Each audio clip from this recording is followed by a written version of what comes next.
en donde pues podemos ver las circunstancias que pasa una persona cuando está atenta a lo que Dios le habla, y también vamos a ver cómo en esa rendición al Señor, en ese mover del Espíritu, uno realmente hace la voluntad del Señor. Este mensaje se llama Alegría en Vivir. Así es que, para empezar, pues les voy a pedir que pongan una sonrisa en su cara, si es que están alegres, ¿sí? Vamos a platicar un momento. Sabemos que las cosas no son fáciles. Las cosas no son fáciles para nadie. Yo creo que nadie tiene, como dice un dicho popular, nadie tiene la vida comprada, ¿sí? Para empezar, nadie es dueño de su propia vida y tampoco nadie le puede fijar un precio a su propia vida. Nadie le puede fijar una extensión a su propia vida. Cuando el Señor dice, aquí inicia una vida y aquí termina, nadie puede interferir, nadie se puede interponer contra lo que es la voluntad de Dios. Entonces, hoy vamos a hablar de una carta pequeña que escribió el apóstol Pablo. Es una carta que nos habla de la alegría. A pesar de las circunstancias, esta carta nos habla de la alegría. Alegría que Pablo manifiesta primeramente porque fue el lugar donde estableció la primera iglesia. Pablo iba en una dirección, él había recibido una dirección del Espíritu para ir hacia Asia, y después resulta que en una visión Dios le habla por el Espíritu y lo manda a otro lugar. Entonces, es el establecimiento de la iglesia de Filipos. Filipos era una ciudad en Macedonia, hoy en Grecia. Era una ciudad muy próspera, había minas de oro y de plata, pero aparte tenía la característica de que los ciudadanos de esa ciudad eran ciudadanos que gozaban y disfrutaban de todos los beneficios del pueblo romano. Se vestían como los romanos, hablaban como los romanos, y de hecho nosotros también, si le damos una revisadita a esa escritura, vamos a descubrir que no se habla, perdón, en toda esa escritura, son 4 capítulos, no se habla de alguna sinagoga, de que existiera alguna sinagoga. Y esto era porque era muy poca la población judía que vivía en ese lugar, que vivía en esa región. Por lo mismo también, si nos escudriñamos esos 4 capítulos del libro de Filipenses, de la carta de Pablo a los Filipenses, nosotros vamos a ver que tampoco hay una cita que Pablo haya mencionado del Antiguo Testamento. ¿Por qué? Precisamente porque no había judíos. Entonces, era un pueblo prácticamente romano. Era un pueblo que en esa época, bueno, sabemos que Roma era la potencia, y por lo mismo, el estar ellos en ese lugar, tenían los beneficios que les daba el ser romanos. Entonces, este lugar de Filipos originalmente se llamaba Crénides, que significa fuentes. Pero después cambió su nombre a Filipo. Filipo fue el papá de Alejandro el Grande. Y de ahí toma el nombre de Filipos, o Filipi. Vemos cómo dentro de esta carta, Pablo comunica un pensamiento central en esta carta a los filipenses. Que solamente en Cristo nosotros podemos experimentar unidad y gozo, unidad y alegría. Solamente en Cristo. Y nosotros sabemos, bueno, que la palabra, la Biblia, pues es la verdad. Todo lo que está escrito en la Biblia es verdad. Y dice que solamente en Cristo nosotros podemos experimentar la alegría y la unidad. Entonces, pues la alegría, ¿cómo la podemos entender? Como una sensación permanente de gozo, de tranquilidad, como resultado de conocer y servir a Dios, ¿sí? cuando nosotros conocemos y servimos a Dios, pues podemos decir que permanentemente estamos con esa sensación de alegría, con esa actitud de alegría, esa actitud de ver las cosas de una manera diferente.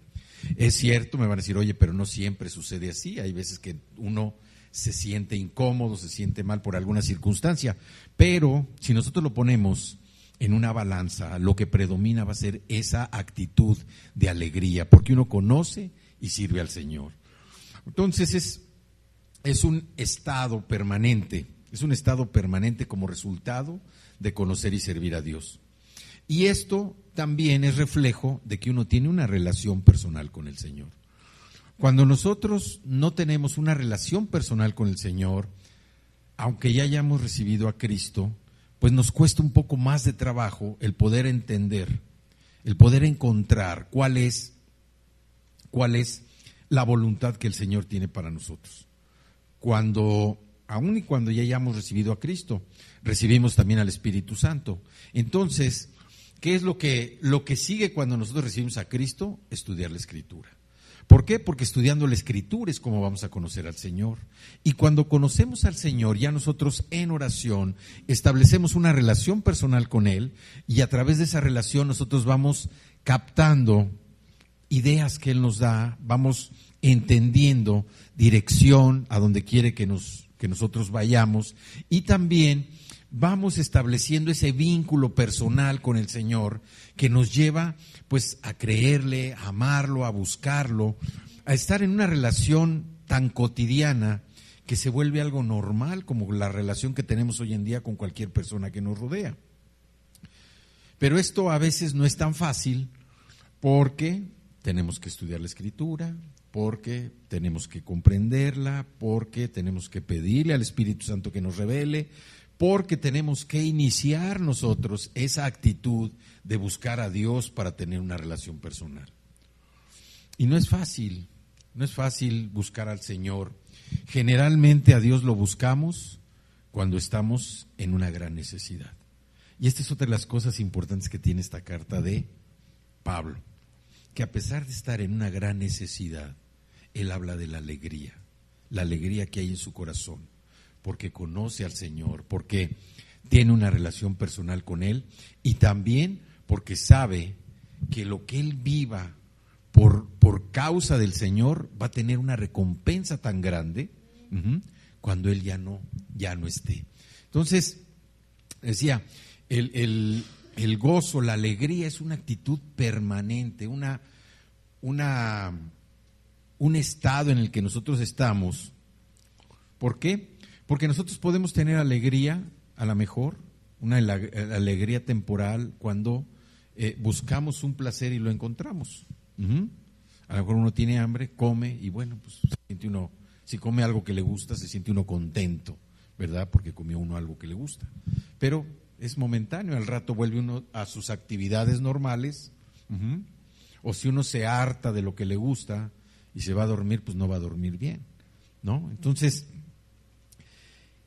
esa alegría, ese gozo, es fruto de la relación que uno debe tener con el Señor. No debe ser fruto de un placer para darle satisfacción al cuerpo, no es la búsqueda de placeres. Y también sabemos que el gozo es un fruto del Espíritu. Esto también nos lleva a que no sea una emoción, sino una calidad de vida. A veces los bienes, pues sí nos emocionan y nos dan, pensamos, una calidad de vida. Escuchamos muchas veces que cuando uno anda muy ocupado, anda muy atareado, y pues si no está uno casado, en los padres o alguien le reclama tiempo, no dice, pues yo le doy poco tiempo porque es tiempo de calidad. O cuando uno está casado y no está muy ocupado, la esposa le pide tiempo, uno dice, no, pues yo le doy tiempo de calidad, no la puedo ver todos los días o no la puedo ver todo el día, pero le doy tiempo de calidad. Y nosotros vemos que cuando uno satisface necesidades naturales, humanas, materiales, esa es una sensación de alegría, es una sensación de satisfacción. Pero es nada más eso, una sensación, es un sentimiento, es una emoción. Y es diferente cuando nosotros tenemos el fruto del Espíritu, que es el gozo, que es la alegría, porque eso proviene precisamente de parte del Señor. No es algo que nosotros podamos adquirir en algún lugar, no es algo tampoco que nosotros podamos obtener por hacer algo bueno, porque también la Escritura, ¿qué nos dice? Que nosotros no nos vamos a hacer salvos, no vamos a ser salvos por las obras. Hagamos las cosas o no las hagamos, Dios nos ama. Dios ama a sus hijos. Y eso es lo primero que nosotros debemos tener presente en nuestro corazón.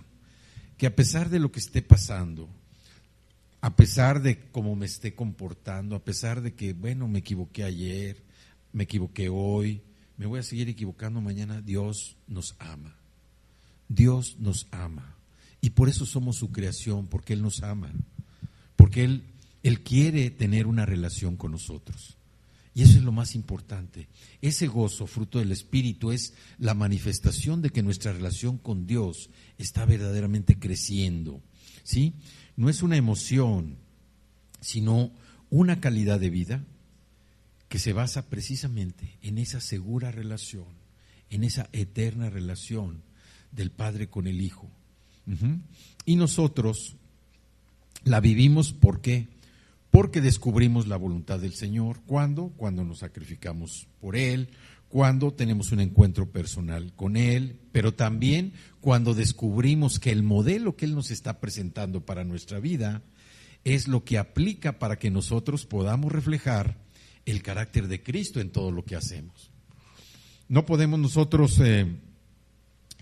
pensar que la alegría solamente puede darse en momentos en que todo está aparentemente bien, cuando las circunstancias son favorables.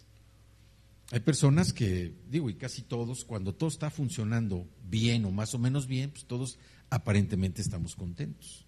Pero cuando hay alguna situación, alguna circunstancia que ya se sale, se desacomodan las cosas, pues ya es cuando uno empieza a padecer, pues a veces molestia, enojo, ira, en fin, todo aquello. Pero no es necesario pensar que el gozo, la alegría solamente vienen cuando todo está bien, cuando las circunstancias son favorables. Y precisamente Pablo les muestra a los filipenses eso, que servimos a un Dios que puede tomar la situación más inesperada y desagradable y convertirla en una oportunidad de gozo, de alegría y también de ¿qué? De bondad, de misericordia.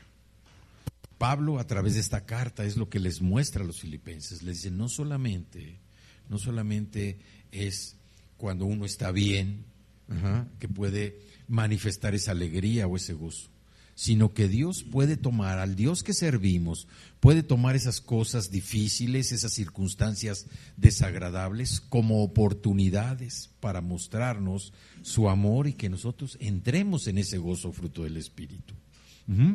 Vamos a abrir nuestras Biblias y vamos precisamente a la carta de Pablo a los Filipenses. Vamos a leer el capítulo 1 y vamos a leer los versículos del 12 al 14, el 1 del 12 al 14, y yo voy a leer la versión Reina Valera 1960. Dice: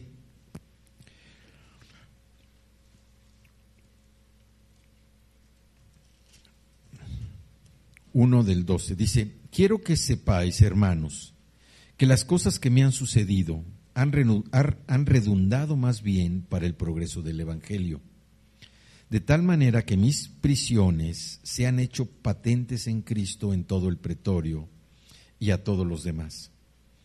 Y la mayoría de los hermanos, cobrando ánimo en el Señor, con mis prisiones se atreven mucho más a hablar la palabra sin temor. Aquí lo que Pablo les está diciendo a los filipenses, primero es manifestarle que lo que le ha sucedido pues no es algo agradable. Pablo escribió esta carta estando en prisión. Algunos piensan que era cuando estaba en Roma, pero estaba prisionero y escribe una carta donde habla de la alegría Entonces, aquí es donde uno empieza a pensar, oye, ¿cómo puedo escribir una carta hablando de la alegría si se encuentra en una prisión? ¿Cómo puedo yo manifestar algo, una buena actitud, si me encuentro en medio de un problema? O sea, es algo difícil de pensar para una persona. El pensamiento humano también nos dice, oye, tú no puedes estar alegre si puedes estar en una situación difícil, si falleció algún ser querido, si estás pasando por un problema de enfermedad, si estás teniendo un problema con una relación de tu padre, tu hermano, tu esposa, etcétera. ¿Cómo es que vas a mostrar alegría? Pero Pablo aquí les está diciendo, quiero que sepan que las cosas que me han sucedido han redundado más bien para el progreso del Evangelio. Y esto también nos habla de lo que habla el libro de Romanos, la carta a los Romanos, en Romanos 8, donde dice que todo ayuda bien, todo nos ayuda bien. Y Pablo aquí está diciendo, todo nos ayuda bien porque lo que está progresando es el Evangelio. No hay que olvidar que la palabra apóstol significa mensajero, enviado. Y Pablo era un apóstol, era un mensajero, era un enviado de parte del Señor, precisamente para dar a conocer las buenas nuevas, para dar a conocer el Evangelio. Entonces Pablo dice, todo nos ayuda bien, ¿por qué? Porque el Evangelio se sigue expandiendo, el Evangelio está creciendo.